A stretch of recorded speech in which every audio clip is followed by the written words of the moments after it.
চীনের কমিউনিস্ট পার্টির প্রতিষ্ঠাতা, বিপ্লবের নেতা ও সমাজতান্ত্রিক চীনের প্রথম রাষ্ট্রপতি মাও সে তুংয়ের ১৩২তম জন্মদিন ছিল। তার জন্ম 1893 সালের ২৬শে ডিসেম্বরে চীনের হুনান প্রদেশের শাওসান গ্রামে এক দরিদ্র কৃষক পরিবারে হয়েছিল।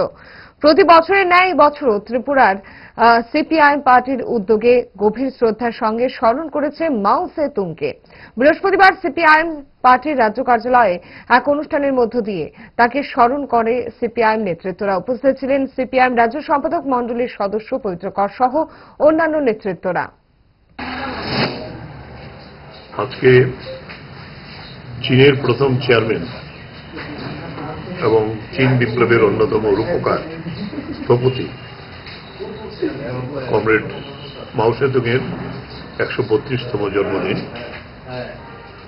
চীন পৃথিবীর সবচেয়ে বৃহত্তম জনসংখ্যাবহুল দেশ এবং সেই দেশটি ছিল বিপ্লবের পূর্বে সবচেয়ে অনুন্নত।